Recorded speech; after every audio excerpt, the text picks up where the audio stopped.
Okay, thank you, Dominic. Welcome everyone to the Community's Scrutiny Review Board. It's actually the last of the last ones for this municipal year. Everything still all right, Dominic? Okay, thank you. I'm going to hand over to you now, Dominic, to run through the officers and councillors present, please. Actually, Councillor Pegg, it'll be me. I'm just going to run through the councillors present. So, okay, thank you, Lindsay. Thank you. On the call today, we've got Councillor Pegg, who's the chair, Councillor Hudson, Councillor Nawaz, who's the vice chair, Councillor Pearce, Councillor Testro, and Councillor Smale, who's the cabinet member. The officers attending today are Rachel North, Service Director, Communities in Place, Ian Drury, who's the Head of Service, Waste Projects and Fleet Management. Oh, sorry, he's not here, sorry. Doug Waltman, Head of Service Trading Standards, and Coltring Willis, who's the Community Development Manager. And that's everybody. Okay, thank you, Lindsay.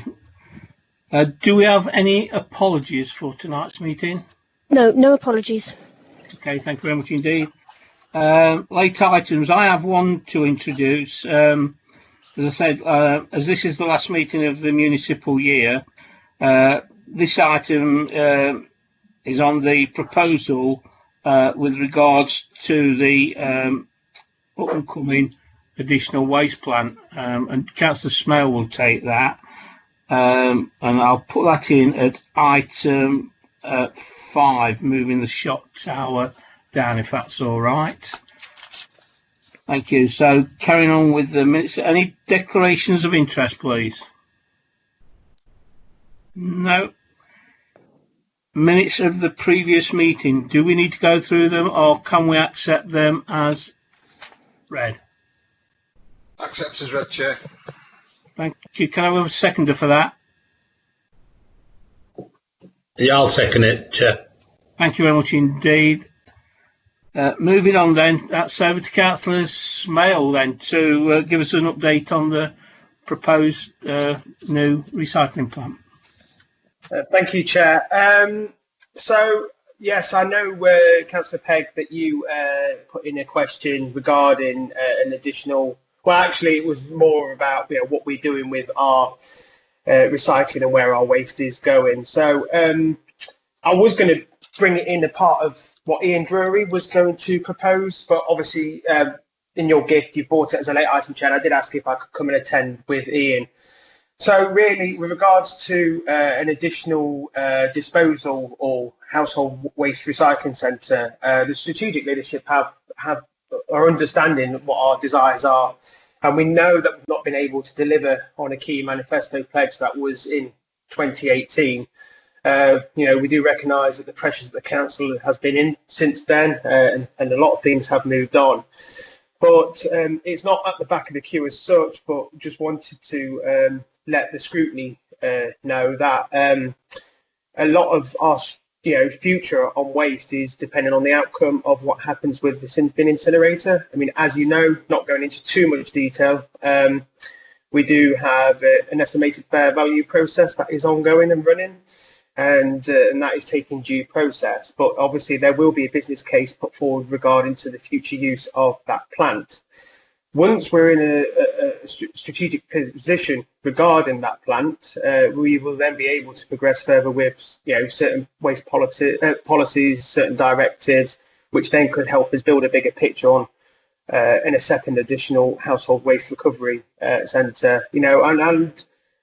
And it's no joke when it was brought up by a resident in Derby about, what could the future of Sinfin be? Does it mean that it becomes another disposal site for household waste? We don't know. That could be a legitimate site to be used, So I just wanted to let the scrutiny know that, okay, it's not been as high up at the agenda as we would have liked. We've had some projects that have come forward to the front a little bit more than we anticipated, and obviously it does require a significant amount of capital investment, but it's not one that we're going to quickly shy away. We'd like to still work around on operating a second site somewhere in the city, and that is pretty much it, Chair. You know, I was going to bring it in along with the updates from Ian Drury, which I know you've got some discussions around waste disposal and street pride services around waste in general anyway. But that's where I pretty much wanted to come in and just update you all on, if that's all right, Chair. Yeah, that's fine. Thank you. Going back to the Sinfin site, do we have any timescales in actual fact on when this will be up and running, if it ever will be up and running, or what? Not at the current moment. I mean, a lot of it's been impacted with COVID. Obviously, the site was vacated for quite some time, obviously during first lockdown restrictions. And then it hasn't progressed at the speed as we would have liked to it, and I'm quite open to say that and honest to say that. But when those, in particular the estimated fair value, because that is a big chunk of the process. Once that has been dealt with, it can help us build a case forward, and obviously that's something that can be scrutinised by the scrutiny function as well as executive scrutiny, along with the leaders of the opposition groups, which of course I know it is quite extensive and a hot topic as such. I don't know if Rachel have got anything additional to say on this. Rachel? Yeah, I was sort of typing in so I would speak. Yes, thank you, Chairman. Thanks, Jonathan. I think what's really important to remember is the council is still in a contractual dispute about obviously the termination of the contract.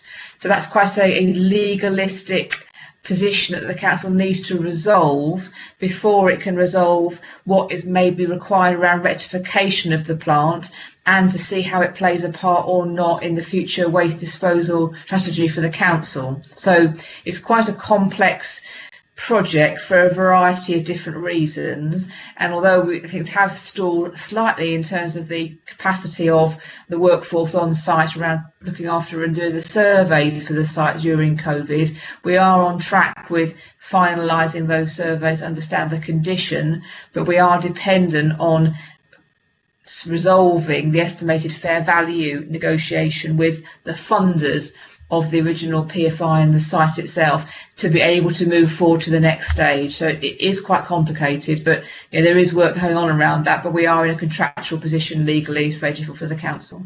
Hope that helps, Chairman. Okay, thank you. Has anybody got any questions? Yes, Chair, if I may. Yes, by all means, go in, please. Sorry I'm late, I was having problems logging on. Hi, good evening, Rachel. Just a quick one. Any idea when this contractual dispute will come to I know it's a difficult one, it's like trying to find needle in a haystack, but any idea when we're looking at when we can come to some sort of conclusion with this? Yeah, I mean, it probably deserves a whole item on its own, really, because it is quite complex, but the funders need to initiate any adjudication process. We are at the moment in a pre-formal adjudication process with them to try and find a resolution. So we haven't got control of all of the levers around the timescale, it doesn't help, but we are trying desperately to come to a conclusion, estimated fair value we can both agree on, to enable us to move on to the next stage. That's probably much as I can say at this stage. That's brilliant, thank you. Thank you, Chair. Thank you, Rachel. Thank you, Councillor Atwell. Any further questions? No, in that case, thank you, Councillor Smale. By all means, stay if you wish. You're more than welcome to stay in through the meeting. Not an issue at all. Could I just final thing, Chair? I appreciate you for the invite, and as I said, if you do invite me to the meetings or whenever whoever is Chair, obviously I'm quite happy to join. I know it's not some of the direct answers that you would have wanted to hear. Obviously, we would have loved to have had more firmer plans, but it's something that we are looking to. The waste strategy is a big beast. It's a big movement.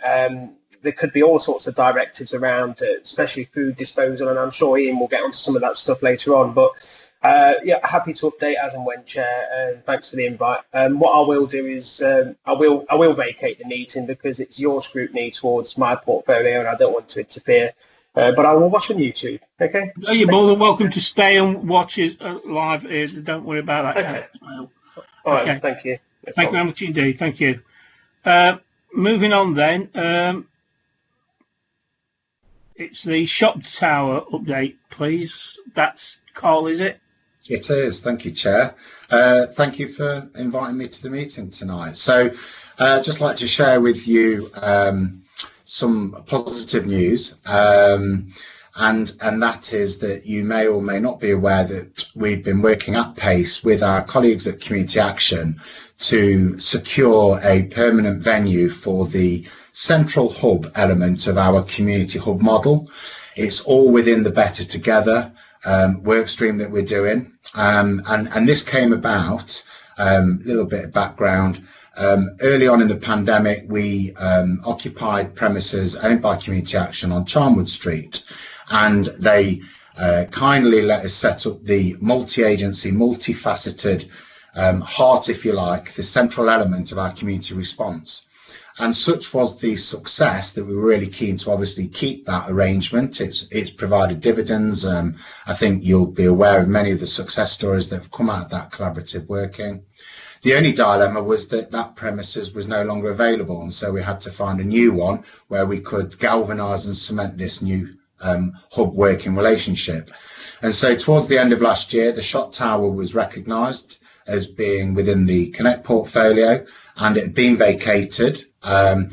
Interestingly, the original designs around that building was that it would function as a hub building, so we've stayed very much true to that, and we moved into it ourselves and our partners in the second week of January. So yes, during the lockdown, it is a very skeletal staff. It's just the essential key workers that are working out of there at the moment.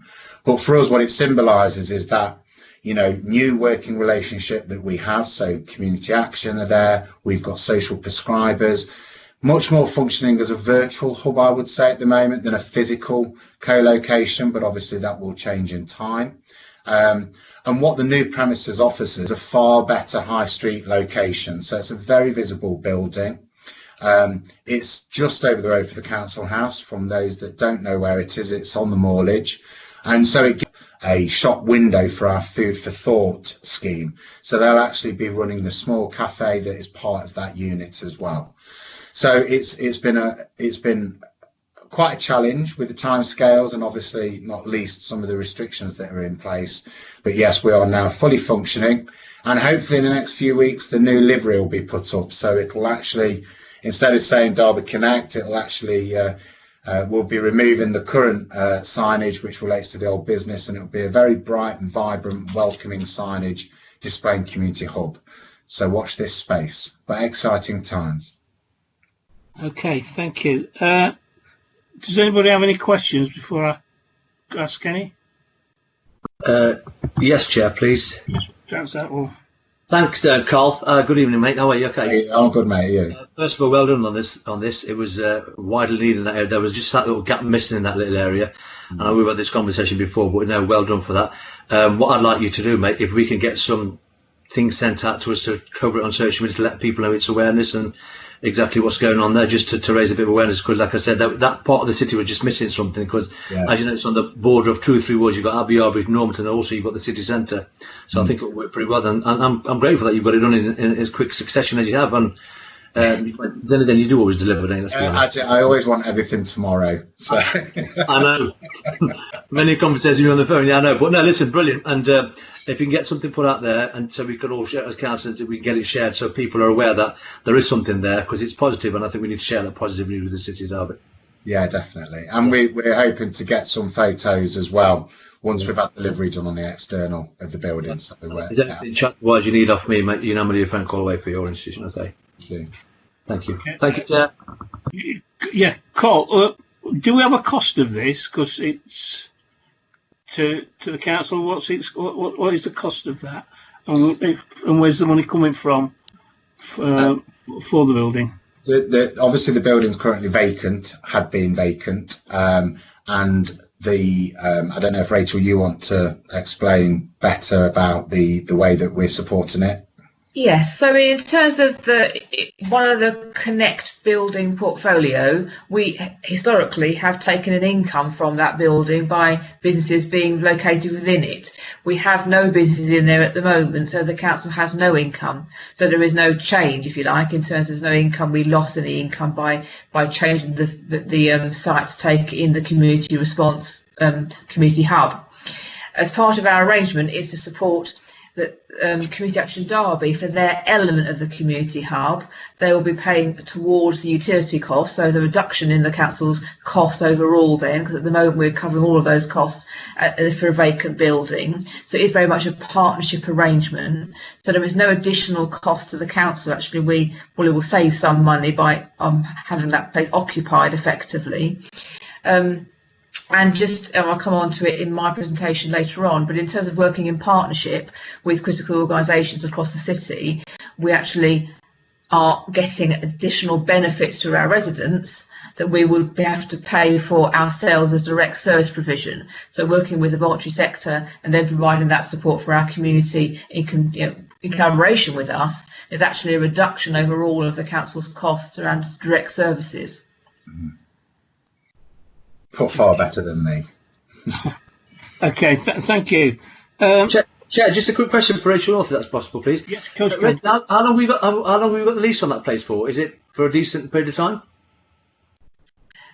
Obviously it belongs to the council. It's in our asset portfolio, but Carl answered that particular question, I'm sure. Yeah. So the lease is signed by Community Action. It's currently just for an initial 12-month period, but that's only because of the way in which we've worked at pace.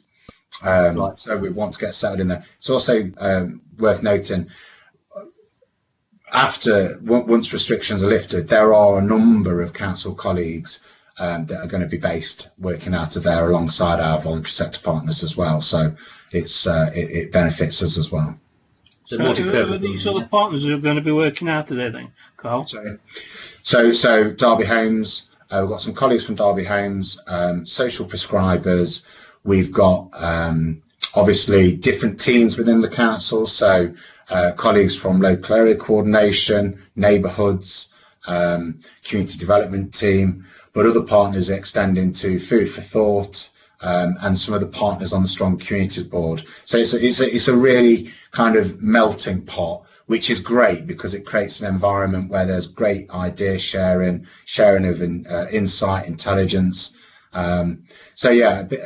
We're hoping to grow the numbers. Derby Adult Learning Service, for example, I know they're part of the council, but they're also looking to develop how they can provide offers from that same location. Well, okay, let's go to neighbourhood. Who from the neighbourhoods then is going to be working from there? Not necessarily working from there, but connected into it. So it would be our neighbourhood managers. They're part of our team. So, Chairman, I'll cover some of that in my presentation about locality working, because the hub is sort of part of that, but I'll cover some of those questions, hopefully. Okay, that's fine. Okay, anybody got any other questions? No. Okay, Carl, thank you very much. Thank you. Okay, thank you. Cheers. Okay. Thank you. So then, well, we'll move on to you then, Rachel. Better Together initiative. Okay, I'm going to put a presentation up, if that's okay. So I'll just share my screen.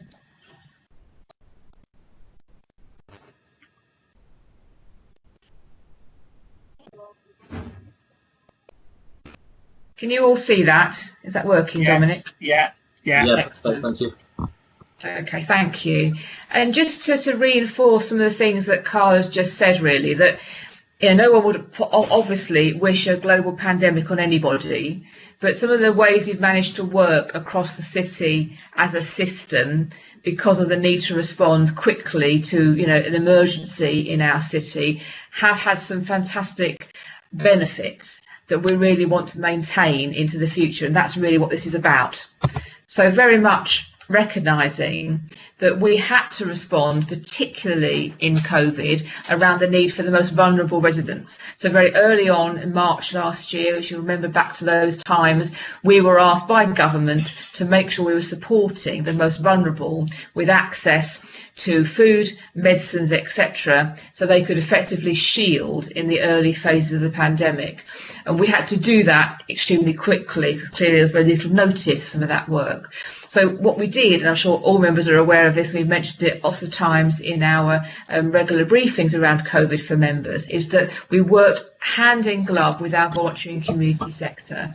So very much Community Action Derby as the umbrella for our voluntary and community organisations across the city. We worked together to co-produce a response that could enable us to meet the needs for those people who were shielding across the city, and that was our community response hub. It's very much about a hub, which Carl has described, a central space where we come together with different parts of the council, including the voluntary sector, to make sure we were coordinating support, and then locality teams that worked in the wards delivering that support on the ground and being that kettle on the ground. So very much we lived experience of sharing a problem across the city in which the council was part but not the only player, and we learnt the benefits of the power of community and working together as principles about how we did that. Very much we want to, and part of the council's recovery, and I'm sure members have all seen the presentation on recovery, we have 3 strands of our recovery for the city: an economic recovery, our community recovery, and our organisational recovery. And this will be the meat and the bones of our work as a city council and a city partnership over the next 2 to 3 years. The impact of COVID on our population, is unfathomable, and we haven't even sort of struck the surface of knowing what that might be for the long term. So our focus is going to be on how we support that community in that recovery. This is I like this picture personally, because this is a description, if you like, of the way public services work from a customer point of view. And I think I'm sure all members on this meeting will recognise the reality of this experience for residents, in that different bits of the public service sector, the health service, the job centre, the police, the council, the criminal justice system, all of those bits are different strands, different pieces of coloured spaghetti in this picture, and actually trying to navigate your way through to know who does what and how you get support is really, really complicated. And that became really evident in the community hub. There was a real sense of we need to forget that complexity and work together, so that the local GP surgery, our social prescribers who work with the GPs at the NHS, working hand in glove with the council, with the voluntary organisations to try and make sense of that complexity. So very much trying to see things from the resident, the customer's point of view, and not the organisation's point of view. And that worked really well in the community hub. So it remains a fundamental component to maintaining that into the future. And then this picture, again, you can't see the detail, it doesn't really matter, in the sense of how does the council respond to locality? Which officers do we have in different departments that have a focus on looking at the ward? And really, fundamental to this is the recognition that every ward is different, has a different character, different priorities, different issues, and they're not, they're different.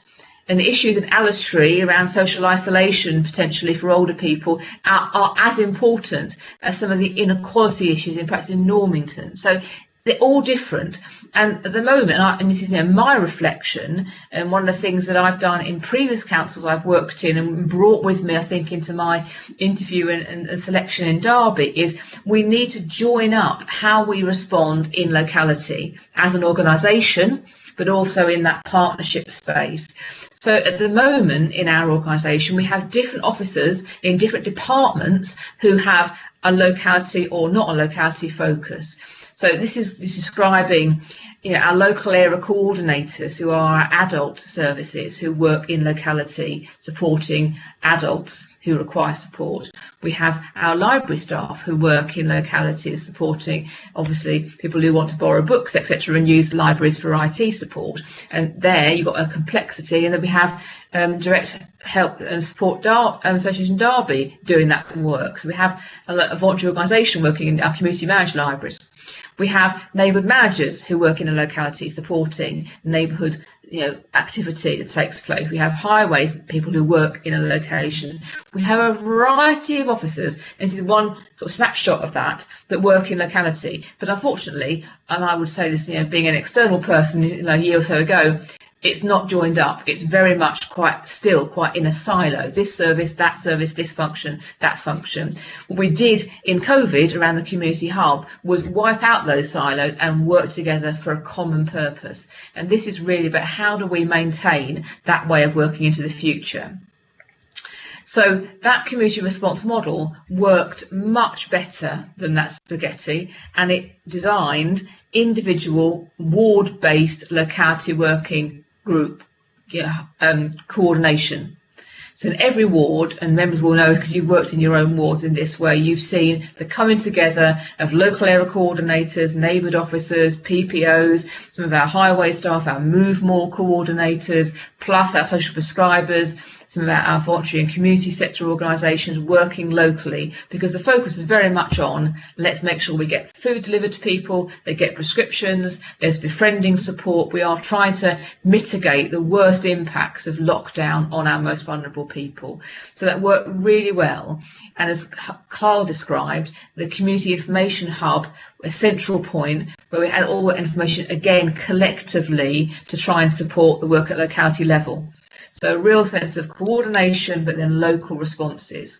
And so in that sort of broad, outside of that ring, the role of councillors, critical, elected members playing their part in those locality working hubs, really, really important. How we worked as a city council differently, and we changed how we operated to work much more as joined up teams that work together rather than this is my service and this is my function. We work collectively, and it also enabled us to coordinate that support with our volunteers. So lots of volunteers who wanted to be part of supporting their community, we were able to coordinate that activity in these locality coordinated spaces. And we had one front door for all of those inquiries and volunteer offers, as well as requests for help, coming through one number in Derby Direct. So it worked really well. And, you know, we needed to do that really quickly without a rule book, and we did it. And because everyone played their part, I think it's been a real success, and I'm very proud of the work we did as a system to achieve that. So absolutely, the principles of how we did that, I think, are essentially important for the future. So we didn't do something, and this is not something I'm saying that this council does. I think every council, unfortunately, historically has done these things, where we do things to people or we do things for them, but we don't do it with people. But in this instance, and you know, we have some really good examples in local area coordination, actually, where we work in this strength-based, asset-based way. So we sort of say, what have you already got in this place, and how can we support that, rather than here's an answer we've devised in the council house. It's sort of what is there available and how can we make it better, how can we strengthen it. So we worked with the city, we worked alongside the grain and the power and the energy and the creativity of the city itself. We reflected that difference. So I made that point earlier. It's really important we reflect different wards are different places, and we really need to, as a public service system, and that's spaghetti, really understand that and work with the grain of those local different communities to be the most effective we can. We broke down those silos, so it wasn't about I'm just the highways person, or I'm just the local area coordinator, or I do this function in children's services. It wasn't about that. Or I'm the voluntary sector, I do this. It was about we are a team. How do we work collectively to meet a need? That's what we did, I think, really, really well. And I said the role of local councillors in those coordinating groups at ward level, absolutely phenomenal. The intelligence, the local networks, the information that members have, and I would regularly say this, in my view, the spaghetti of public services is the case. But the bit that makes us different and makes us important, especially if you like in that spaghetti, is as local council government, is that we have locally elected people who are from that place, who understand that place, who can navigate and explain that place and champion that place. So the role of local councillors in being able to bring their intelligence and their local networks and their information to those hubs, those local ward hubs, absolutely phenomenal, important. So how do we build on that? We made it much easier to access some of that support, rather than which service is it. It's about the council as a whole. You don't need to know which service it is, it's about support. And we we design an outcome before we design the service. I think I would say we tend to get into a position where we design services where we think will meet a particular need, as opposed to going out and saying, actually, what is the need, and then designing the service afterwards. And we empower people, I think, in our own teams, but also our own citizens in places and our residents. So those principles about how we worked in the, and we're still working actually, because we're back into lockdown again, we're back into shielding people, but that way of working needs to be cemented into the future about how we work into how we work long term as a council.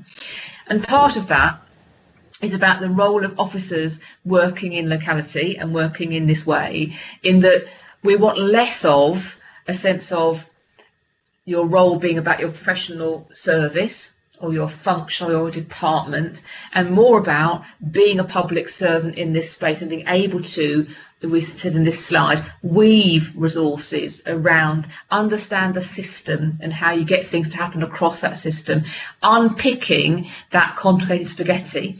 So being somebody who can actually broker the relationships that are required to unpick that and make it work for people locally. So being a navigator and telling the stories that really would compel people to want to work in a different way. So we want different types of skills around some of those services.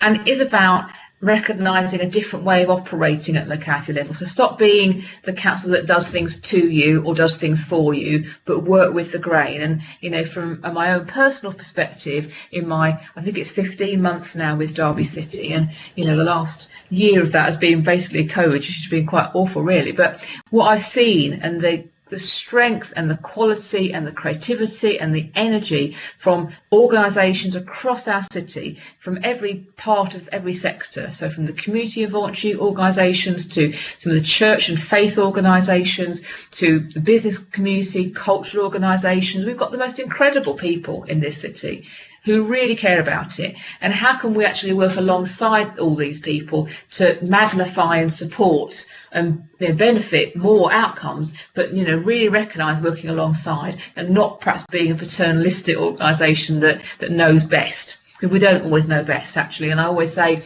how long will it take on the council?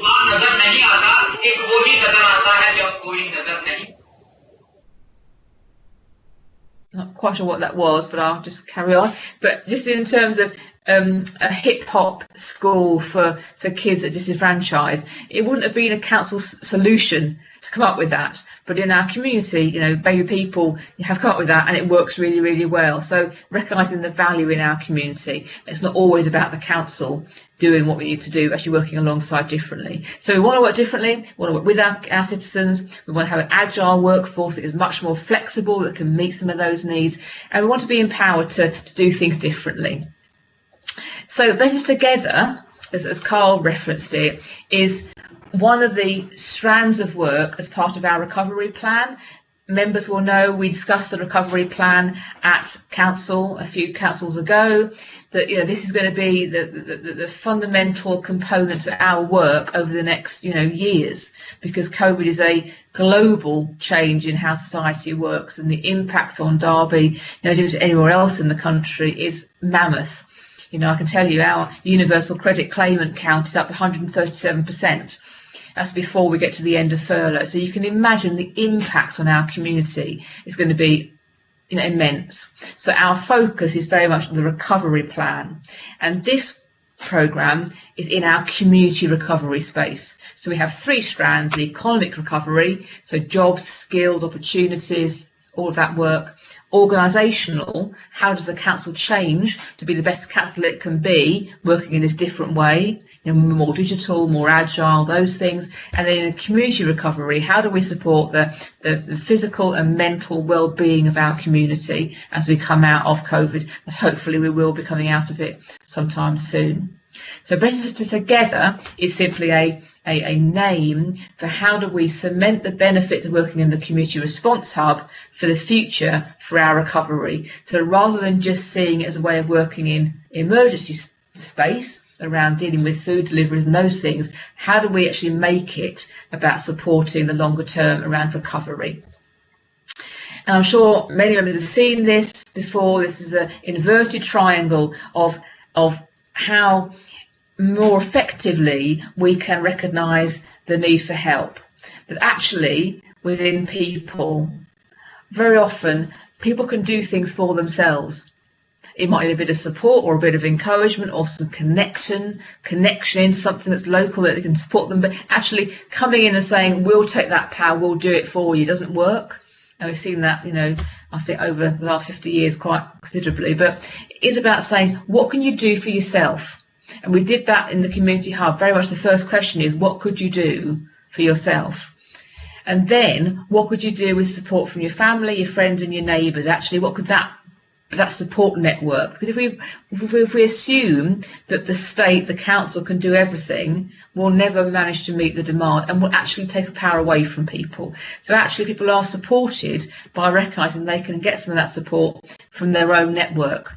And then it's about saying, actually, what can you do through connection to the community? And I've worked in previous authorities where you recognise that we unintentionally force people to put a problem into a box that fits our needs. If you're lonely and isolated, there is no service called isolation or loneliness in the council. There's a department called that.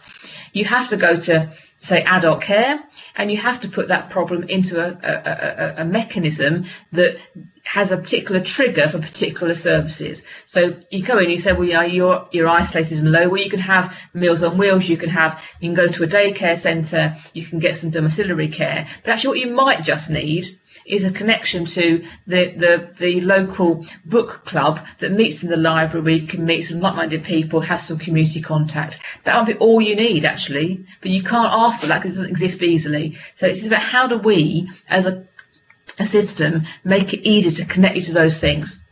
And then there is going to be, down that triangle, there will be some support at some point from a professional to help to achieve that.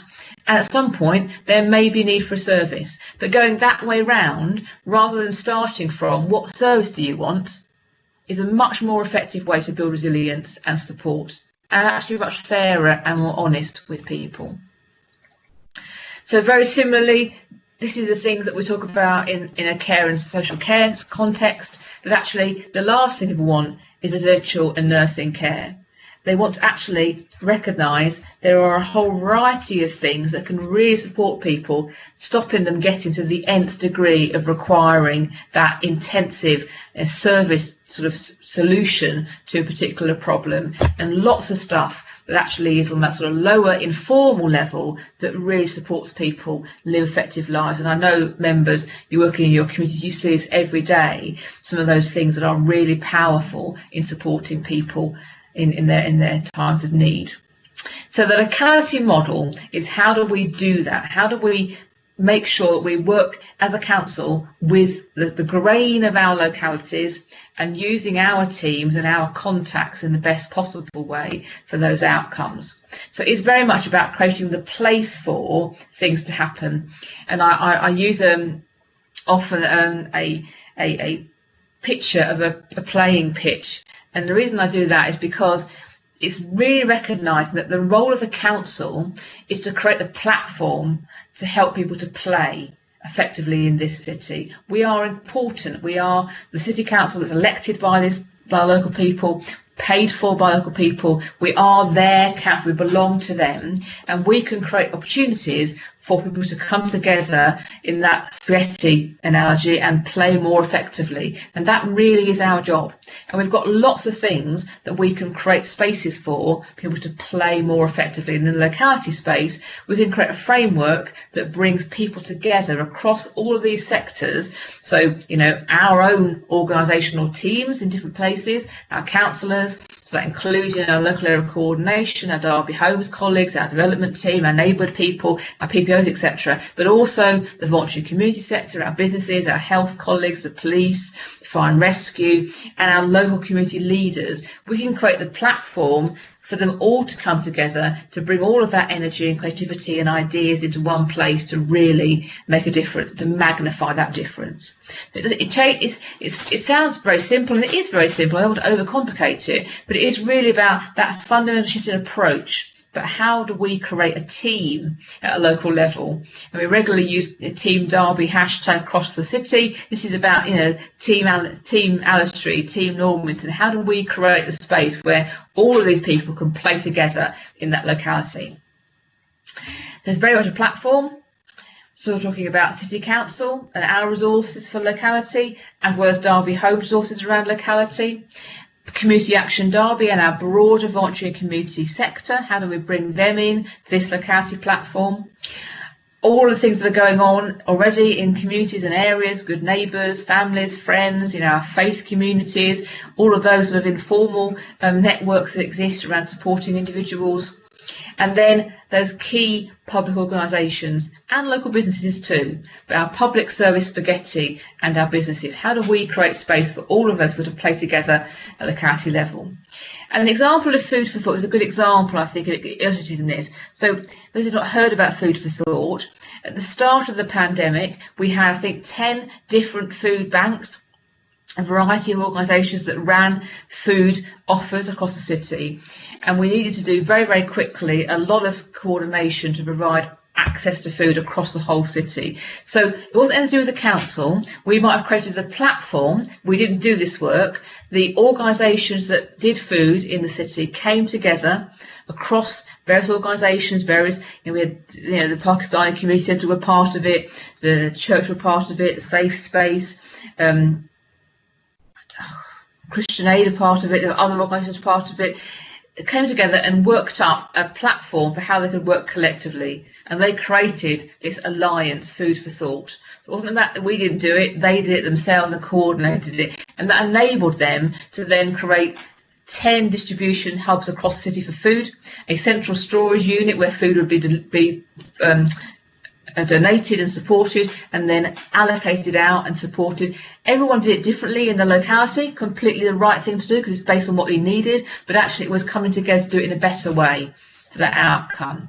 So a great example, I think, of how we worked as a city together to work to find a different way of doing things, to collaborate. And we as a council provided the platform for that. We didn't do it, and that's really my point. So really this is about how do we maintain that momentum. We've had that change because we had to work really quickly to deal with COVID, and if we can maintain and support and cement that change, we will get a stronger recovery. There's no question about that. So it's about being quite bold, it's about listening to working with our communities, but better together is about how do we redesign our ward level locality working to work in this sort of way. And I'll stop talking now, Chairman. I'm sorry for taking quite such a long time.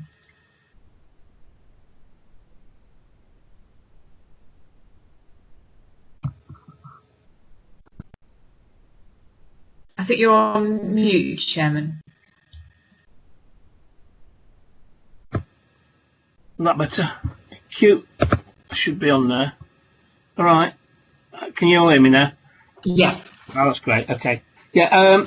If I may, I've got one or two questions. Keep mentioning localities now. Does that mean that we're going to drop the title of neighbourhoods and start working as localities, go back to what we were before neighbourhoods came in, or are we going to carry on using neighbourhoods as well as localities? Because we keep mentioning the neighbourhoods in the papers, but the neighbourhood team, as we know it, and that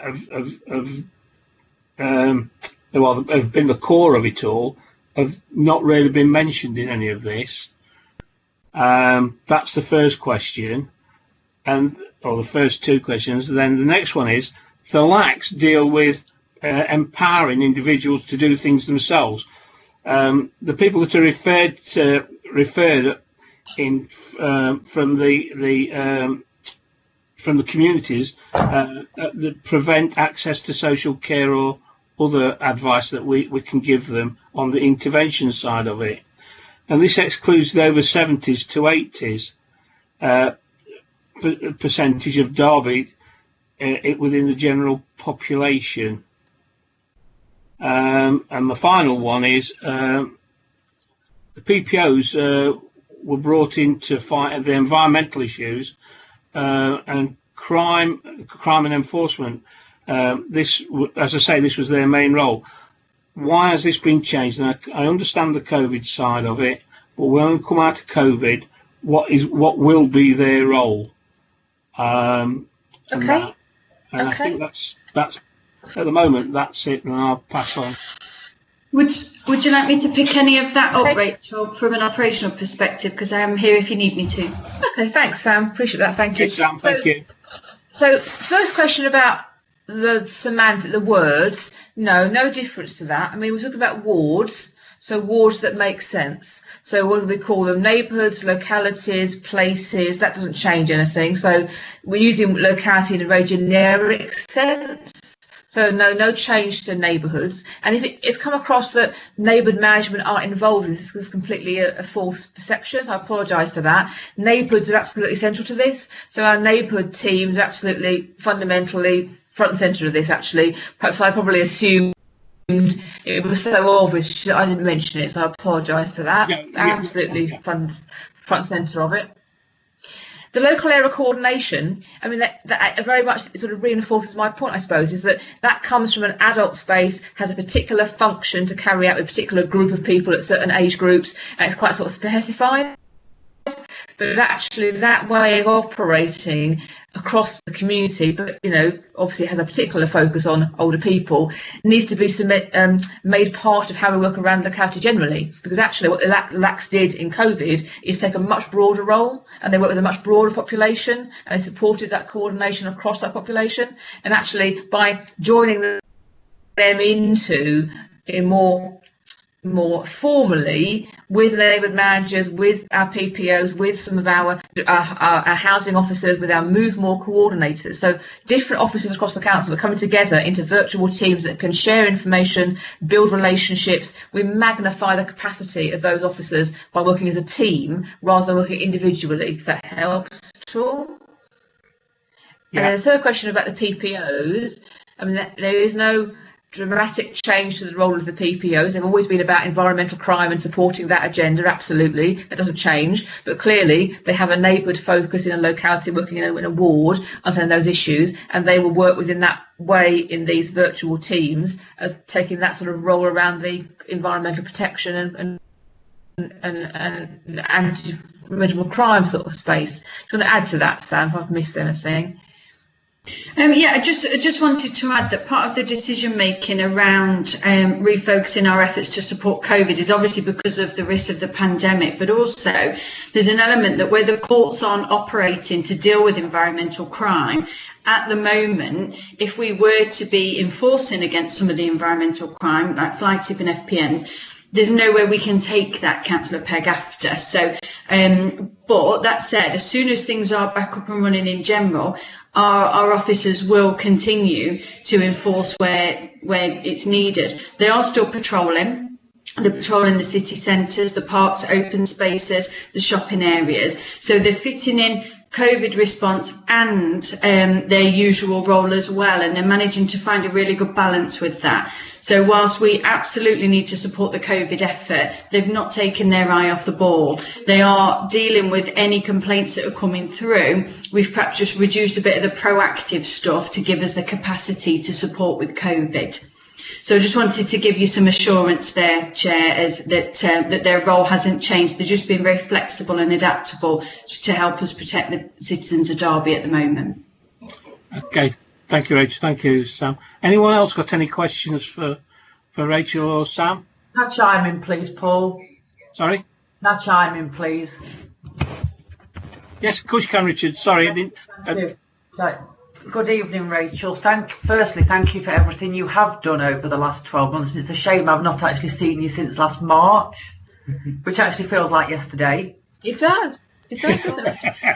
Creep. Get on with it. I can actually remember the entire conversation. Anyway, when I was looking at this, that spaghetti, yes, quite familiar. Last summer, James and myself got absolutely deluged with resident contact. It just ballooned, and there wasn't actually that much we could do with what was coming through, but we said make a note of the underlying theme, and the underlying theme was They had no idea where to actually go or who to speak to. We might have all of the contact forms all set up, but it's never actually been marketed, it's never been published, and we might have the resources, but if they don't know it's there, it's actually pointless. That needs pushing on social media to make people aware. If they don't know it's there, it's not going to get used. And another point which is going to, if this is to work, the wards themselves might not actually mean anything. I will give Derwent as an example. I have got 4 distinct communities with unique qualities, unique challenges, but it doesn't fit the overall scope of the area. As you know, I've been working with the comms team trying to make them aware of all the different localities for those signs, what have gone up the Let's Do the Right Thing for Derby, because one end of the district is not going to use the same terminology as the other. There's probably bits of that in Mackworth. Yeah. Different names. So if we're going to try and communicate and actually get this mapped out to people for it to work, it might be worth you sending a form to local councillors asking for that kind of information. Then you've even got officers using the correct terminology and the name places, what's relevant to that actual area. Yeah. It just needs to, it actually only needs to be a simple form, which I think most of us could actually fill in. Yeah. Yeah. I can't hear anything. Rachel. You're on mute, Rachel. You're on mute. Sorry. Sorry. That's a really, really good point that Councillor Hudson makes there. I want to really reinforce this is building on the existing value of our neighbourhood working. This is not a new way of doing anything. This is about building on the existing and making it better. And the geography, locality, whatever, needs to make sense for the place. Absolutely. What makes sense for members, and you understand that better than we do, that needs to be the way we think about the component parts of it. It's probably worth me reinforcing, this is about changing how the organisation as a whole understands place. Because your point there about the comms team not understanding about, you know, how different parts of that ward might work, that's, I would say, as somebody relatively new to the council, the place is less visible in the organisation than services are. Services are really visible. Department of this, department of that, function, all of that. Place is sort of secondary in neighbourhoods, but nobody else really understands it.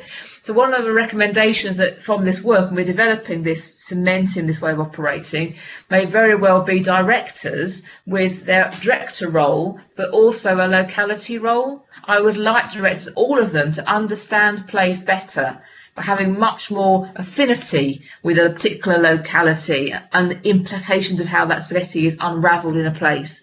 So and we are developing it, and we're still, to be really fair, in emergency mode. And I can't believe that was last March, Richard. That feels like yesterday, that conversation, doesn't it? It's incredible. But we're still in that emergency space. But this is about how we cement that way of operating we're doing now into the future. So any ideas, really good ideas. Thank you for that. I'll take them forward, Richard. You take care. Thank you. You too. Thank you. Yeah, Richard's right. I mean, in Mackworth, we've got 3 distinct areas within the ward. You've got Mackworth Estate, you've got the Morley Estate, and then you've got the New Zealand area with all the terraced houses and that. There are 3 distinct areas. In actual fact, there's 4. Because then if you cross over the road, you've got the Frygate area, and in that thing. I'm pleased too that you brought this, Rachel. I really do appreciate it, because it's got rid of some of my fears with regards to the neighbourhood working and so on and so forth. I'm glad to see that that's not going to change in any major way, because they are vital to what we do in the city, within the city. There's one question I do have with regards to citywide issues. When we come to a city, let's take school parking, for instance, which I know we're never going to resolve that. We're never going to resolve that without legislation coming in from central government. But that's, if we get an issue like that citywide, how would we be able to? How are we going to get together to resolve that as such under under a system, you know, under the localities and that. Yeah, I mean, get into that. I mean, it doesn't take away any of our existing council-wide function. It just adds to having more of a focus and more of a collective response locally. So I would like to see our parking colleagues having a locality focus, that they can really work alongside our neighbourhood officers, our LACs, our move more coordinators, our voluntary sector to resolve some of those parking issues locally. But also the hub bit that Carl talked about allows us to take trends and patterns across all the localities to, if it's a particular issue across the city, that we can then address that as a city, as a council collectively. So it works both ways, if you like. We can get much more intelligence from the local work, and that can feed up to, if we need to change how we operate at the sort of council level to try and support some of that change. Okay, so on that then, if you, through Carl and the hub, how will the, right, so I phone up because I contact the PPOs, the parking services, whatever you like, enforcement teams, say, well, we've got an issue. How would that be relayed then to the hub to so we build up the data, if you know what I mean? Am I putting that across right? Yeah, As a councillor, so. I get, as all councillors, we get lots of queries, and we generally send an email to an officer who would resolve it on our behalf. And then if you've got, and then if you want to coordinate all the information and get a picture of it, how will that be relayed to Carl to get done, if you like? Yeah, I mean, this is developing work, and I would reinforce, we're still in emergency mode still now, but there is some good learning from that. I would like to see an officer with that local sort of role around sort of the key person who hold all that information together, that would work very closely with elected members locally to make sure there's really, rather than you having to find out who is the person in the council who does that and go to that individual all the time, and you all do that all the time, I know you do, to have one person who could coordinate that for you and do that internal finding the right person for you rather than you doing it individually. That would be a really, I would say, a wonderful outcome when you get to that point. And then the hub bit is really about some of that support. We're looking at a new IT system that will allow us to capture that data, both at that sort of city level and also locality, and feed that up. So we're much more aware of the local intelligence, and we're coordinating that and using that in a smart way. At the moment, it's quite random. All of you individually speak to individual officers. It's quite hard to get a sense of what is the picture then for the whole city, or what's going on particularly in the locality. So part of this is going to create our sophistication of working with our data, so we can be much more smart with how we respond to it. But that will develop, because it's a way we're hoping to work towards. It's going to be a gradual process to do that. But I think generally it's about enhancing our neighbourhood working by doing it better, doing it more coordinated, supporting members more effectively, and joining that stuff up more effectively. I mean, I'm talking for the councillors here, basically. I mean, we all, as I say, we all contact individual officers, because then we get the immediate feedback of what's happened with a case or whatever. And the process with going through someone else to get it done, you know, and relying on that being done at the right time.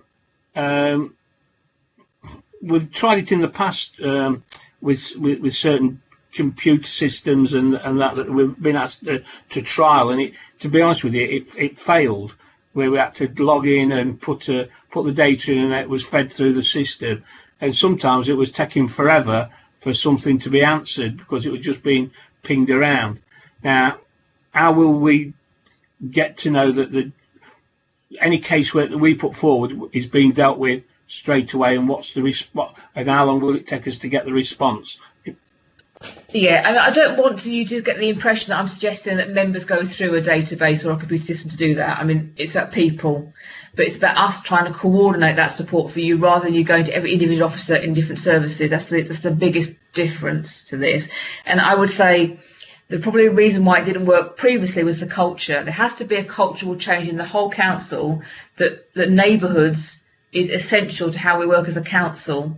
Whereas I think in the moment in the council, it's a service, and other parts of the council carry on working how they always work, but that really reflect the locality difference. This is about saying to the whole organisation, we're going to understand place and we're going to work collectively around places that is different, and you're going to bring your bit of that, whether that's adults or children's or highways or parking, to that locality space. So it's going to be a different way of operating, but it is developing, and it'd be really positive to work alongside local members about how we develop it. How do we enhance our existing neighbourhood stuff, and we don't make some mistakes when we're doing it in a way that is wrong, but actually learn from our and change that. So there's no concrete decisions being made on some of that detail yet, I think, Councillor Pegg, but we want to work with members about how we develop it. But I think the culture we've managed to create in COVID has given us a really firm foundation for doing that successfully. Okay, thank you. Has anybody else got any questions? No, just a quick one for me. Come in, Chair. Yes, you can. You can. Rachel, it was a fantastic presentation.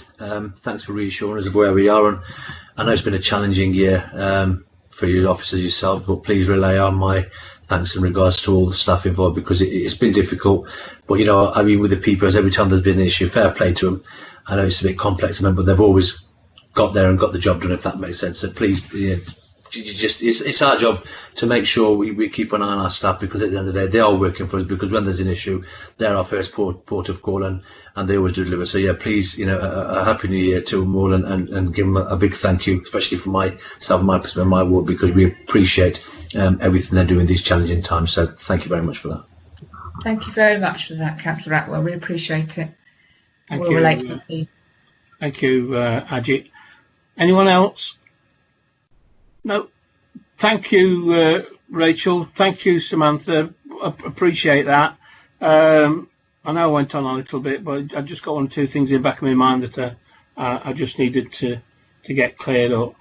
Really helpful. Thank you for inviting me, Councillor Pegg. No, that's fine. And if, as I say, if you want us to look at any papers or anything like that, please don't be frightened to push them forward to us, and we'll I'm sure we'll all give you our opinions on them before the end of the consultation on this. It's the end of the month, isn't it? The consultation, something. I'll just forget what I've said. I think I'm on another strain then. Okay. But I will really appreciate working with all the members on it, because it has to be developed in a way that makes sense for you, so it works for you in your roles as committee leaders. So I appreciate that. Thank you very much. Okay, thank you very much indeed, Rachel. Thanks a lot. Thank you. I'll leave you to it. Thank you. Thank you. Yes, take care. And Samantha, if you want to go, please feel free. You don't have to stay. Right, moving on then. It's Ian. Various waste policies. Ian? Are you there?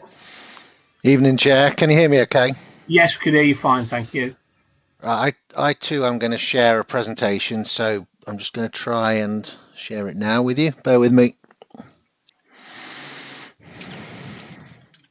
Councillor Smale, if ever you want to jump in on this at any time, please feel free to do so. Thanks, Chair. I'll let you present it. Any questions I can always pop in. Thank you. Chair, can you see that okay? No. I've got an odd stage. Bear with me.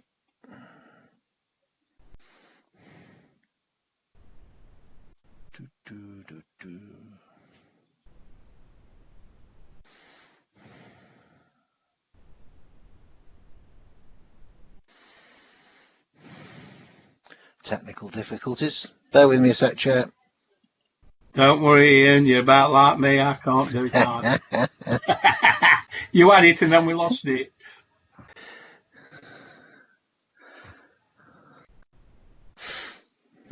Not as slick as Rachel.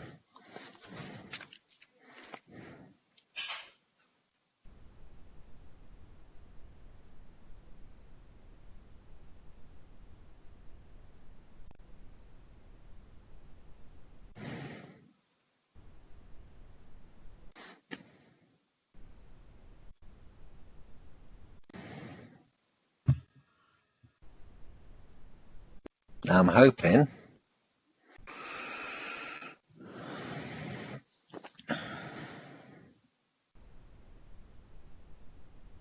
Can you see it yet?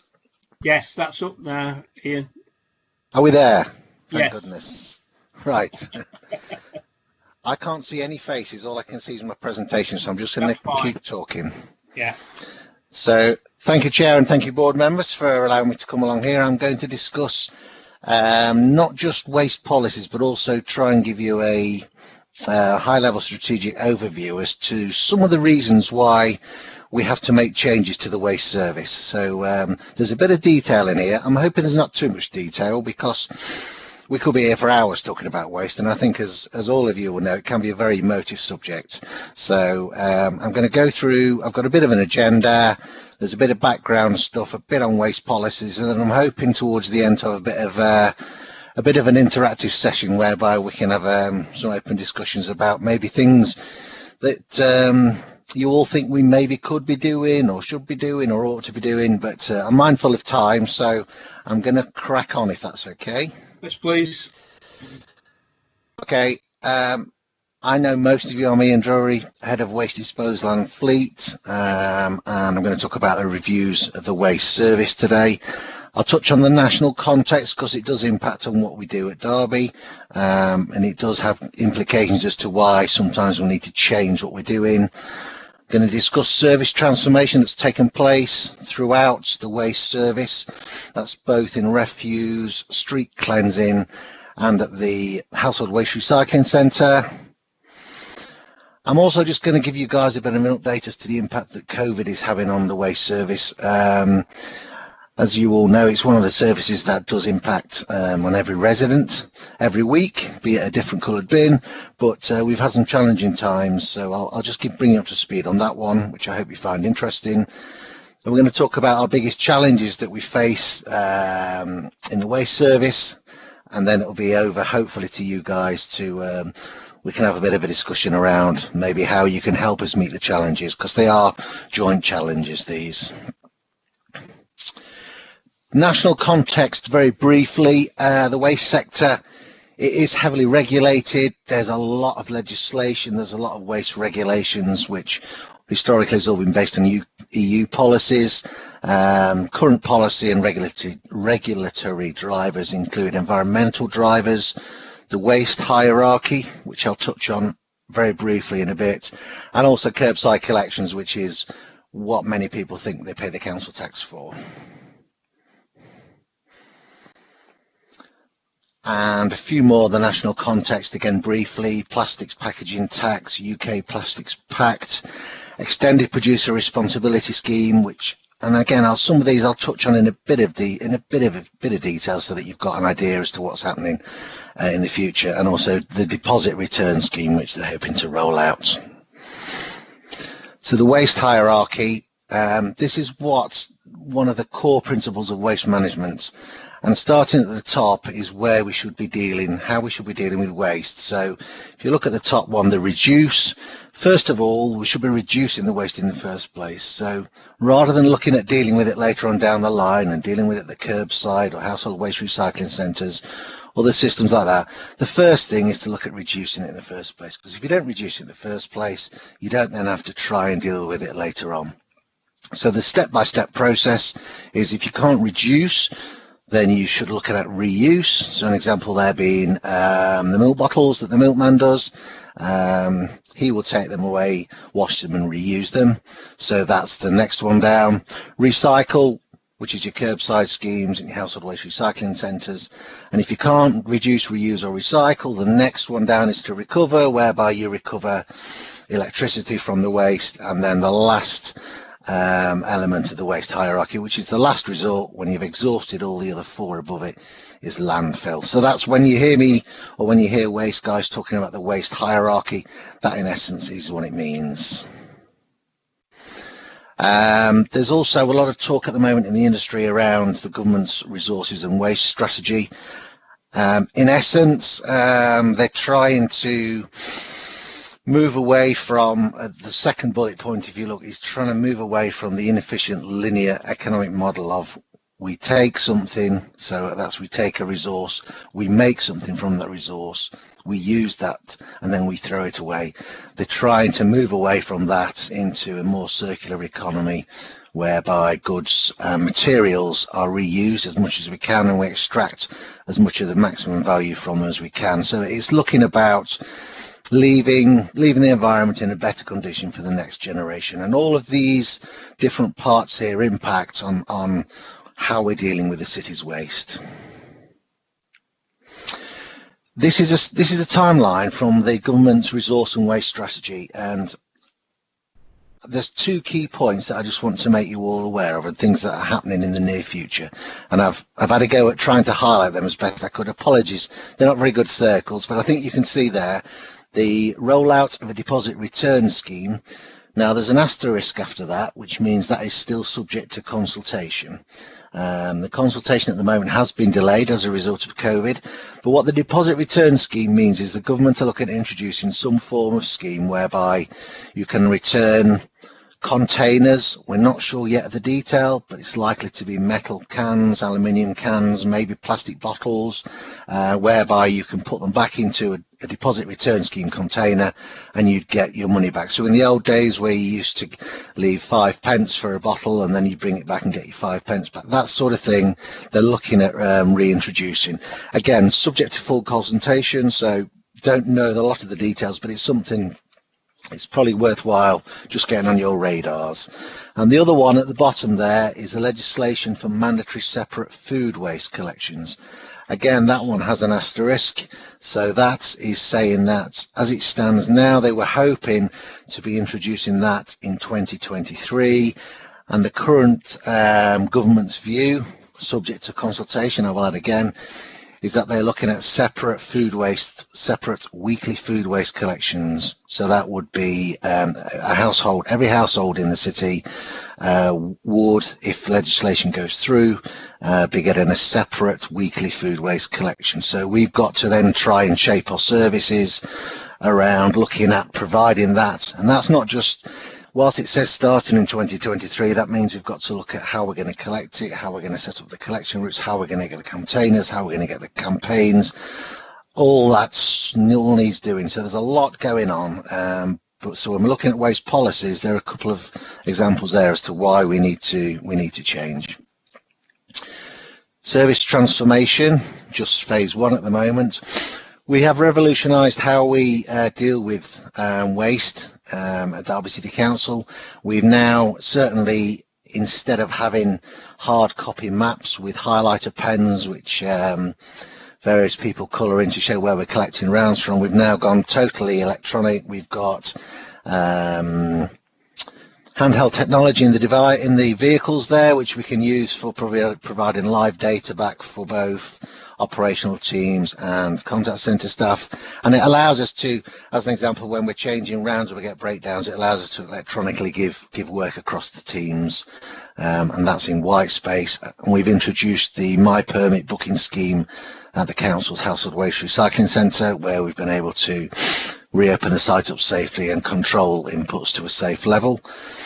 Management information, as I say, we've got a lot of that now, and we can start analysing data. We can see data from areas which have more contamination levels, where we need to maybe start doing some campaign work, some education, and as a result of this, we're getting more to understand our customer, we're getting feedback from customers, and that's one of the points I'll come on to a bit later on. Are you all still with me, because I can't see anything? Sorry, and yes, you're okay. Carry on, mate. Thank you, Chair. Impacts of COVID, briefly. The impacts on the curbside collections have been substantial. We have prioritised services, so our black bin and clinical waste collections, they get the main priority. Then if we can run additional services, we will run blue bins, and then after that it's the brown bins. So in essence, when we have experienced large numbers of staff not being able to come to work as a result of isolations or having COVID, that's how we prioritise the services. So that gives you a bit of flavour as to what we're doing. In the first lockdown, so we're going back to March last year, there was a stage when we were running just black bins only and clinical waste. Shows the impact that we've had. But we've been working through it, and we're at the moment still managing to provide a frontline service. A bit like a swan, I'm hoping that the residents and I'm hoping that the members just think it's all business as usual, but believe me, under the water those legs are really pedalling. Household Waste Recycling Centre, we've got the new booking system. We've had to redesign that to safeguard staff and visitors. We've improved road safety in the area, and we managed to protect the waste transfer station. That's both the staff and the users. And we've implemented new working practices to keep City Council staff safe. That primarily is around, we've got, you might have seen the members, we've got what amounts to a small fleet of minibuses who are actually managing to transport members of the collection crews out in a safe manner. So rather than us having driver and two in a refuse lorry, we're now actually got a different vehicle which is taking out that third crew member to make sure we're working at a safe distance and try and minimise the rates of potential infection amongst the collection crews. COVID as well, with the reduction in the opening hours at the Rainsway site and the introduction of the booking scheme, we've also increased the amount of bulky jobs that we're offering to the public. And as you can see from the graph there, the lighter grey, till the 2020, is the bookings that we've taken for the bulky waste service in 2020, and that compares to for the same periods in 2019. And you can see that quite dramatically we're really putting some efforts in to try and ensure we can get people's waste moved away if they need to. Waste policies both been reviewed and drafted. We are in the process of doing these now. I can't give you a suite of policies to look at tonight, but I've got a list here of the ones that we are drafting. Some of these are nearly done, some of them are most of the way there, but our priorities at the moment are on frontline service delivery. So if it's okay with the chair and the members, we'd like to come back with these when we've got them finalised, but we're dealing with things like general collection service standards, which is what we'll do and what we'd like or expect the residents to do. Service provision and bin capacity, that's what size of bin we give, what bins are for. Non-standard collection points, which is generally around private roads, where we just want a policy there as to say how we collect refuse from private roads. Assisted collections, which is where we go in to collect bins from residents who may have some additional needs or some barriers which prevent them from putting the bins out on the highway, so we'll actually go in to help maintain they can get the service. Adverse weather, that again is just saying what we do both in extreme heat and cold, and today was an example for snow, just to really confirm the process or the policy that we follow so that everybody knows what we're doing with waste regarding adverse weather. We're also hoping to put forward an internal council recycling policy on waste, which is a standardised service for trying to get the same level of recycling across the council, so that we can really try and push on and make sure that whenever you're in a council building, there is the same service at each council building, which then will help us hopefully recycle more internally. And another one is planning and new builds, which is dealing with supplying bins to new properties and how we do that. So our three biggest challenges in waste are: number one, curbside contamination, which is minimising the wrong material in the bins collected at the curbside. This is not just the blue bin as in the picture, this is also the brown bins. And to give the board a bit of a flavour, the blue bin scheme currently has probably 18 or 19% contamination levels. That is materials which have been put in the bin which shouldn't be put in the bin.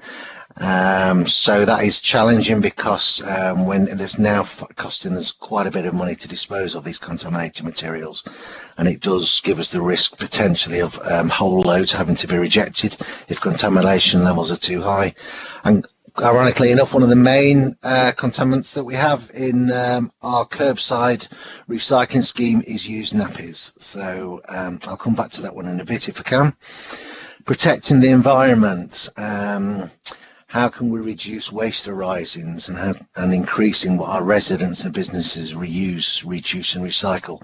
That's about encouraging. How can we do more of it? And the last challenge of these three, anyway, there are more, but these are the main three ones, is costs.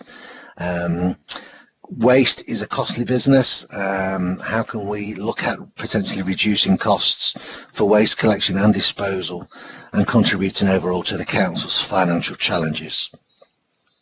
So there are three big questions that we've got. So I would like to take this chance now, if it's appropriate, Chair, just to ask you guys if you've got any views or advice or things you'd like us to look at to help and address our biggest challenges.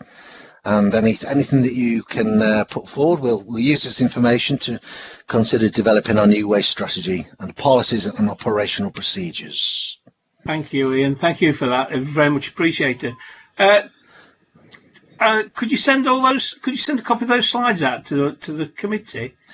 I can, Councillor. I think Dominic might be able to chip in, but I think it is on CMIS. Okay, thank you. Thank you very much. Appreciate that.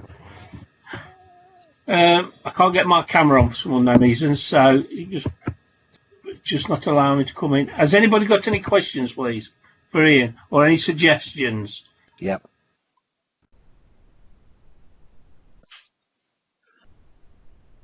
Hang on. Oh. Has that worked? Sorry, it's Chair, can I ask a question, please, if that's possible? Yeah, of course you can, Joe, yeah. Thanks, Ian. Excellent, that was. As presentations go, if you can call it excellent. So, the thing about the contamination, I know there's been things issued out in the past, paperwork-wise and whatever. Is there any chance of doing that again in the near future? Something that can be issued, either put it out on social media or slap it on the bins, because I know it has been on the bins before, but obviously throughout the weather that we get, whether it's in the heat or the rain and whatever, it does wash off. So is there any chance of that being renewed in the near future? Yes, my own personal the preferred one was the black round ones that we had that talked about the 5 main items that people put in the bins, and that was talking about food waste, nappies, electronical equipment, all things like that. So certainly when we're getting new bins going out, we should be attaching the stickers to them. With regards to the campaigns and social media posts, we're tweeting at least once a month, or Facebook posts at least once a month, around reduce, reuse, recycle, and love food, hate waste, and contamination, and all that. But it's how we can get the message out there, because not everybody is going to look at maybe a Derby City Council post. Yeah, the only thing I was saying that I know a lot of the times that we get it, we'll get people ringing us up on a Thursday lunchtime or a Friday lunchtime in Chaddesden, and they'll send a message on our Facebook page and saying my blue bin hasn't been collected, and it's always down to, have you had a label on it saying why? And they say, oh, I didn't realise that X couldn't be taken in the blue bin, and it's just that really. It's more for us as well as councillors, that we can say, if someone rings us up and say, oh, I put so and so in my blue bin, we can look on our list and say, well, no, that you shouldn't have done it. But so it's something for us initially, but also something for the residents as well. So do you think it's worthwhile then just taking that a step further forward to sort of forward out to all members then, perhaps an easy to follow guide to what can go in which bins? That would help. That really would help. Yeah, and then we can obviously then issue, if needs be, we can just do an issue out to our residents as well, and just say, well, look, it's coming up to blue bin collection day. You can't put this in or whatever. But yeah, that'd be excellent. If you could ask them not to put nappies in the blue bin and lawnmowers in the brown bin, because they think it's garbage. No problem. That's great. Thanks, Ian. Thank you very much. Thank you, Jerry. Anyone else? No. Ian, you said you were going to talk about nappies. What the problem Yeah, you seem to get with nappies? we've whenever we get our blue bin materials recycled, and I'll go to the recycling facilities, and you'd be amazed at the amount of nappies that people seem to think for some reason is a recyclable waste. If you ever go to one of these recycling facilities, and I'm hoping to set up some visits soon if members are interested, you can just see where the materials they don't want is collecting in a pile, and you just think, why is there so many nappies in there? And I just can't understand why somebody would think that a soiled nappy is recyclable and we want it in our blue bin stream. It's just yeah, it's just not acceptable, is it? No. I agreed on that one. I'm going to come there because, as you know, we've got in Macclesfield we have major problems with the contaminated bins in and around the Slack Lane where all the student accommodation is. And no matter what, however we've tried, and you know, we've spent thousands on education and everything else trying to overcome it, and it's still just as bad as it is come the following year when you get a new batch of students coming in. And a lot of this, I think, is down to government legislation, because every town, every village, every city tends to recycle differently. You know, I mean, yeah, it doesn't help at all. Just on that, Chair, the waste strategy that I touched on briefly in the presentation, one of the things they are looking at also is standardising the materials which are collected at the curbside. And I don't think we have any concerns on that at all, because they're looking at standardising, and the materials that they're looking at now is what we're collecting now. It'll just maybe level the playing field in other areas. So in theory, you could move from Derbyshire to Nottinghamshire to Leicestershire, and you should still, in a few years' time, have the same access to a similar recycling system. So they're trying to get rid of the confusion there. Oh, that would be a massive help for everybody, cost-wise as much as anything else, because it must be costing us a fortune on that side of it at times. It is, and as a direct result of a lot more people being at home, the weight at the curbside has gone through the roof. You know, we're collecting nearly 20% more blue bin material than we ever have done. People are at home, they're eating at home, they're getting lots of parcels delivered, which is then going in the waste. You know, so it's challenging. It is, yeah. I appreciate that. The other one I've got is bulky waste. What is the timescales on bulky waste collection, i.e. your fridges and that people put out? Because I know I get people complaining that somebody's put a fridge on the front and it can be there for a couple of weeks before it's actually collected. So have we got issues with that or what? Off the top of my head, Councillor, I'm not sure, but I do know we get issues where people put things out because they think the scrap man's going to take it. Yeah. And fridges especially, I don't think the scrap man will take those. So people put them out thinking they will because it's going to be collected, but he won't take them, so they just sit there. So that's, but off the top of my head, Councillor, I'm not sure on the timescales for the bulkies, I'm afraid. Yeah, it's just the fact I wondered, so that you get a query, so well, it's out there for bulky waste before anything happens, that's it. Anybody else got anything they wish to raise with Ian? Quick one, Paul. Yes. Two quick things. Ian, you know, like you says about the fridges outside, you know, I know somebody who was told by the council, can you leave it at the front? And they left it at the front and it was there for about 2 weeks. You know, council will tell you this time they'll come, but they won't come. They won't turn up. If they've made a booking to pay for the fridge collection, yeah, then they'll say put it out either the night before or early in the morning on the day of collection. They won't tell you to put it out straight away. But I can just double check that with Derby Direct. Okay. Why don't they just come and knock on the door and say, can we take your fridge, instead of leaving it at the front? We don't, wherever possible, we don't try and go onto properties if we can help it. We ask people to put it out onto the street so that we can get it straight away, rather than knocking on doors. Second one is about the black bags on side waste. You know, the refuge people, they won't take their side waste if it's on the floor. Why is that? Because the bins that we provide is supposed to house all the materials that the house is producing. So in theory, all waste needs to be contained in the bin.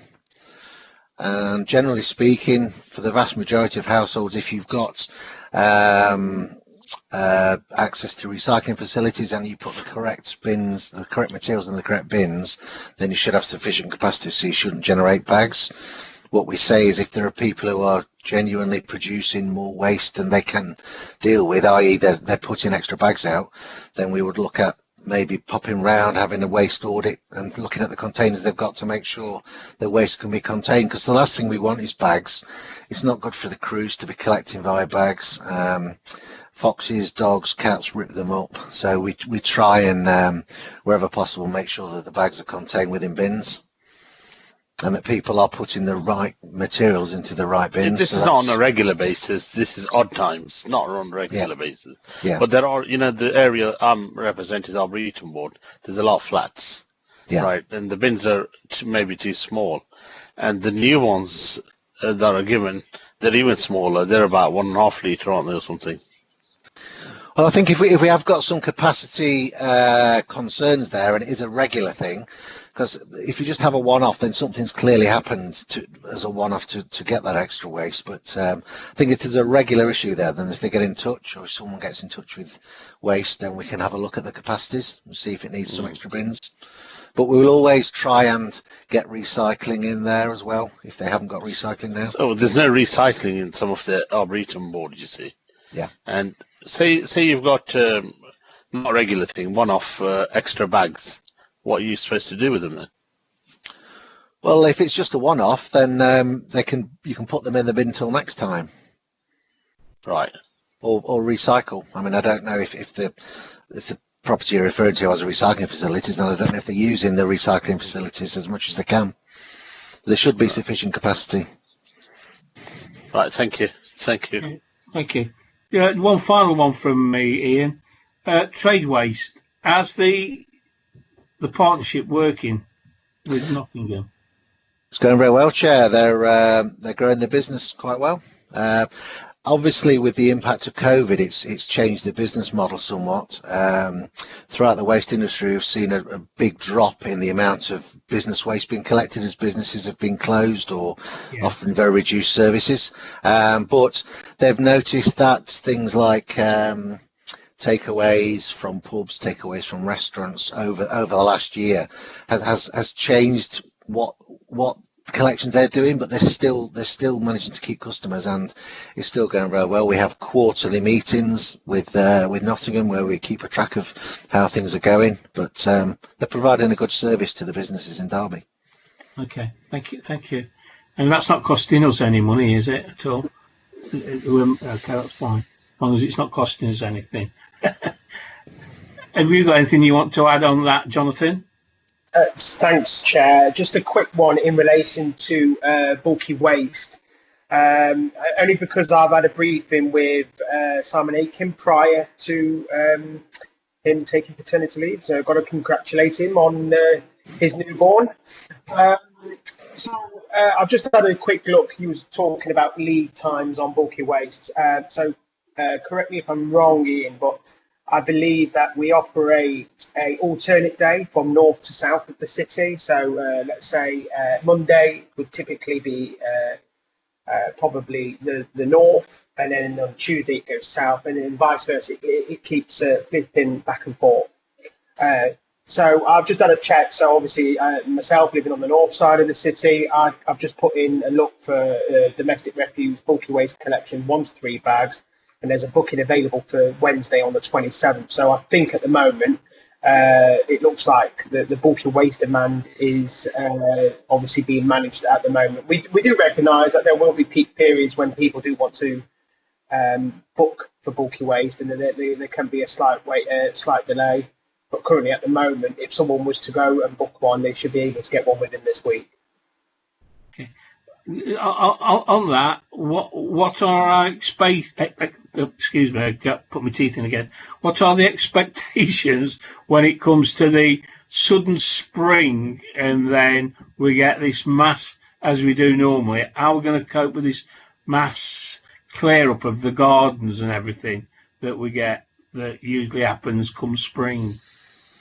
We will always encourage, certainly in the gardens, we would really encourage both home composting and brown bins for curbside collections, because you can get your regular fortnightly curbside collections for your brown bins. Yeah. Home composting for me works really well, certainly for grass materials, because it saves a truck driving it to Ashbourne to get it processed into compost, to come back on a lorry, to come back into Derby to get put onto your garden. So for me, from an environmental perspective, home composting is something we should really be doing more of.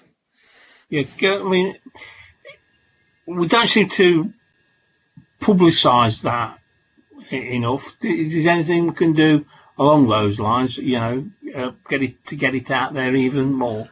Yeah, I'm pretty sure it's still on the website, but I will check that one out, Chair, because we used to have a scheme whereby we offered discounted home composters for residents of Derby. Oh, right, so okay. I'll look at maybe that something. one, maybe something that we can initiate, something like a leaflet on the bins or something like that, saying we can do that. Yeah. Or whatever the case may be. That might be a way forward to help with the situation. Resurrect it and push it again, I think, Chair. Yeah, I think that needs to be, especially as we're coming up to that time of the year. That would be great if we could do that. So I'll put that one forward as a recommendation, Ian. I'll let you have it in writing in due course. Thank you, sir. Thank you. Anybody else got any questions? No? Okay, thanks, Ian. Again, thank you, Jonathan. If you want to go, Ian, please feel free. You're more than welcome. And I'll speak to you at some point. Thank you, Chair. And if anyone has any ideas or things they'd like me to have a look at, get in touch, please. Yeah, we'll do. Okay. Thank you. Thank you. Take care. Bye. Right then. We'll move on to the last item, which is the food laws plan. I've lost my paper. That's over to you then, Doug. I've got it. Good evening. I'm getting my slides out. I've got the blocks. That's okay. Good evening, Chair, and thanks for inviting me this evening. I mean, I won't keep too long. I know I'm the last one to go. I have got a small presentation which you have got perhaps copies of the slides in your papers there. So if I can just quickly share my screen, and let's see if I can get this up and running. Can everybody see that? Yes, thank you. Yes. That's lovely. Okay. Well, my name's Doug Wortman. I'm the head of service in one of the heads of service in Public Protection Street Pride, and I cover training standards, food and safety, bereavement services and building consultancy. And tonight I just wanted to give you a bit of background and perhaps some assurance on the food law enforcement that the city undertakes. I mean, normally we normally produce a food law enforcement plan that which includes health and safety as well each year, and that goes to full cabinet for consideration. We haven't done so for this year because of COVID, but we are still, however, following the Food Standards Agency guidance. And for those of you, I mean, I'm not sure if everybody's familiar with the Food Standards Agency and its remit, but the Food Standards Agency is the central competent authority, and that's responsible for monitoring the official food and feed controls as well. And so local authorities are required under statutory codes of practice to produce service plans and inspection programmes. programs. And in my particular area, I've got both the food element of the work is split between environmental health officers and trading standards officers, and there's good sort of operational reasons why that happens. So that's basically the roles of those teams. We're also monitored centrally through government through the local authority enforcement monitoring plan, which is also auditable by the Food Standards Agency, and they can call upon us to check our inspections and how we've been doing and how we're performing and report back to central government. In the city, we have approximately 2,600 food businesses, and all food businesses are risk rated and they must be registered with the local authority. Most of you most probably familiar with the food hygiene rating scheme. This gives a business ratings from 5 to 0, which is displayed their business premises and online, so the public can make more informed decisions about where they buy their food and where they eat their food. It's part of the inspection program, but the scheme of displaying the sticker as up on in the presentation is encouraged, but it's not compulsory like it is in Wales and Northern Ireland. But I think it does give a positive impact for food hygiene and food standards at the time of inspections, and it covers like the hygiene standards in terms of handling food, how the food is stored and how it's prepared, and the cleanliness of the facilities. One thing it doesn't cover is the skill and presentation and the quality, the actual quality of the food, although trading standards do pick up some of the quality issues when it comes to allergens and things like that. So one of the things that the food hygiene rating does, and the Derby Evening Telegraph are particularly keen on the food hygiene rating scheme, and they normally publish their findings in the media quite frequently. And just while we're on that, I mean, in terms of trying to encourage more businesses to display their food hygiene rating, in 2019 I think we're the first local authority to launch the High 5 to 5, which was to recognise those businesses that achieve a constant rating of 5 in the city. We'd have repeated it last year, but because of COVID, that didn't go ahead. But we'll hopefully, revisit that once things return to some form of normality. Obviously, as every speaker tonight has said, the impacts on our business and in terms of our daily delivery, the COVID has been particularly a significant issue for us.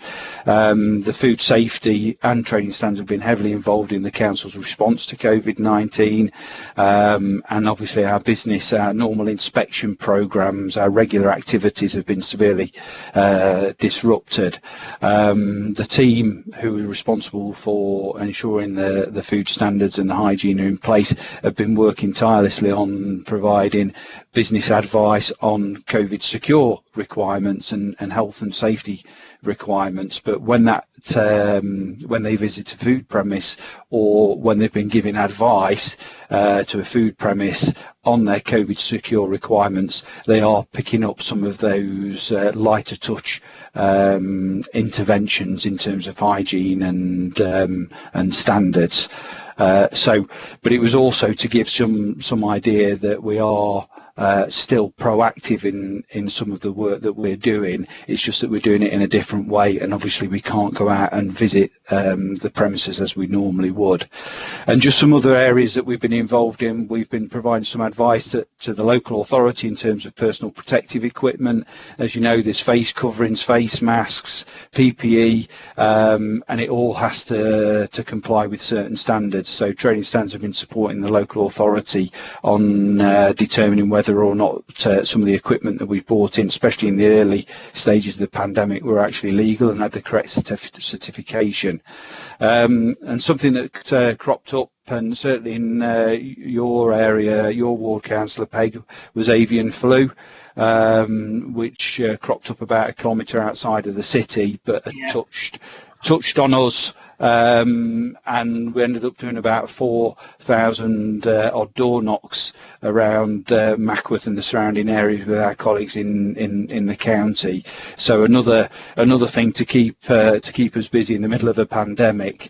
And then moving forward, obviously, as the impact of the restrictions ease and businesses reopen, now we've seen a couple of times where restrictions have eased, which meant that we've had to take new legislation. We're on the fourth set of regulations now, I believe, and apply those to businesses, which businesses can stay open and how they can trade, or do they have to close by a certain time. So that's what we've been doing as well. And likewise, my food and safety team are responsible for COVID support officers. So that's a service that was launched in December to bolster up the work that we've been doing throughout the year with our colleagues in the police and our public protection officers. So moving on to, in terms of, this is the regulatory bit, but the Food Standards Agency have been providing guidance to local authorities throughout the pandemic. They've relaxed their delivery of food controls until later this year. There's no guidance yet that's come out to say whether or not we'll be expected to go and do a backlog of inspections, but we're expecting that when we do start going out and doing inspections, we're going to find some issues there, because although we've been doing controls over the phone, in letter, emails and putting information out, it doesn't substitute from a physical inspection to a premises. But we've been told to focus on our high priority areas and our activities. We are reacting to any complaints, whether it's a foodborne illness, food poisoning, dirty premises, anything that comes in like that that's a danger to public health. We have visited and we have picked up, and we have done 2 closures. One's been a voluntary closure, and the other one we went to court to close the premise because of the state and the condition that we found it.